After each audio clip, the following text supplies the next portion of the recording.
आणि यानंतर बातमी आहे थेट अमेरिकेतून।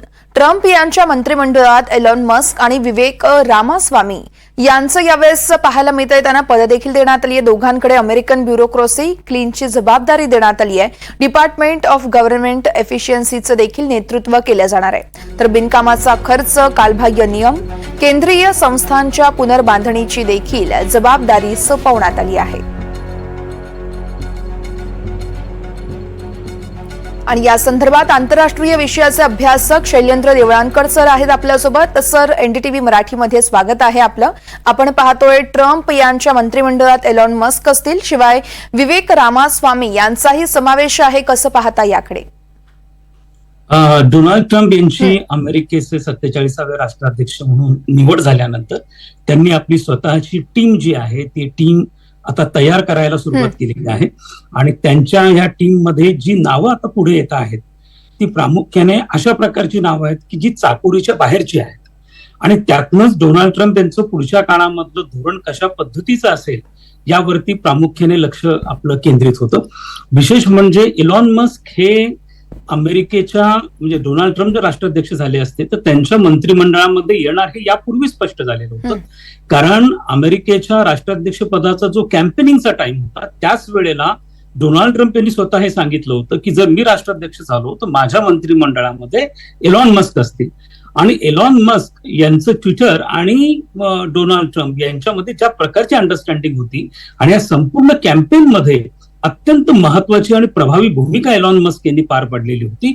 आणि त्याच्या हा एक प्रचाराचाच त्यांचा एक भाग होता। त्यामुळे डोनाल्ड ट्रम्प अध्यक्ष झाल्यानंतर एलॉन मस्क हे आता त्यांच्या मंत्रिमंडळाचा भाग बनलेले आहेत। सगळ्यात महत्वाची बाब अशी होती की एलॉन मस्क जरी मंत्रिमंडळामध्ये आले तरी त्यांच्याकडे खातं कोणतं दिलं जातं हा सगळ्यात महत्वाचा भाग होता।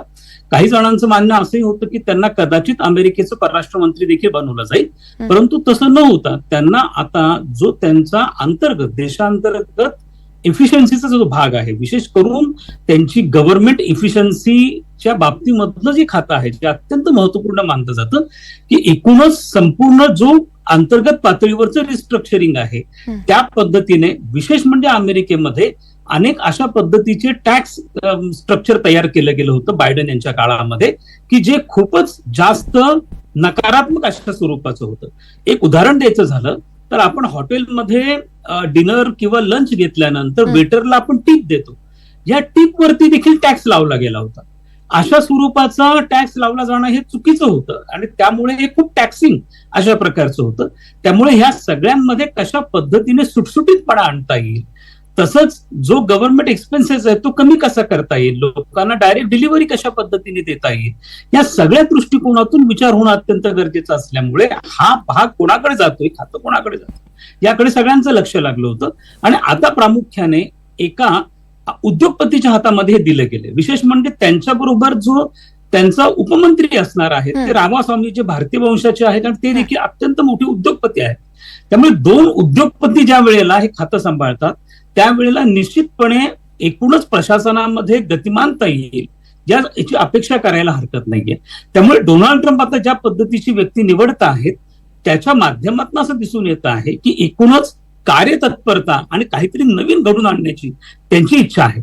यातनं शेवटी एक आणखीन एक महत्वाचा मुद्दा मी मांडतो की अमेरिकेमध्ये अमेरिकेच्या एकूणच संघराज्य व्यवस्थापन पद्धतीमध्ये एक बाब अत्यंत महत्वाची असते की राष्ट्राध्यक्ष आपल्या मनाप्रमाणे आपल्याला पाहिजे तो त्या त्या विषयामधला प्रावीण्य असलेला व्यक्ती हा त्या त्या खात्यासाठी निवडू शकतो। हे एक अत्यंत महत्वाचं अमेरिकेच्या संघराज्य पद्धतीचा एक सकारात्मक भाग आहे असं आपल्याला म्हणता येईल। आणि मला असं वाटतं की त्या दृष्टिकोनातून अध्यक्षांनी ही निवड केलेली आहे आणि निश्चितपणे एलॉन मस्क असतील किंवा रामास्वामी असतील आपल्या दिलेल्या भूमिकेला न्याय देतील अशी अपेक्षा करायला हरकत नाही। निश्चितच सर, त्यामुळे आता खरं तर भारतासाठी देखील एक चांगलीच बाब म्हणावी लागेल। भारतीय वंशाचे विवेक रामास्वामी थेट अमेरिकेच्या मंत्रिमंडळात काम पाहणार आहेत। सर, खूप खूप धन्यवाद, तुम्ही तुमचा वेळ काढलात, एनडीटीव्ही मराठी सोबत बातचीत केलीत आणि सखोल विश्लेषण केलं त्यासाठी। धन्यवाद।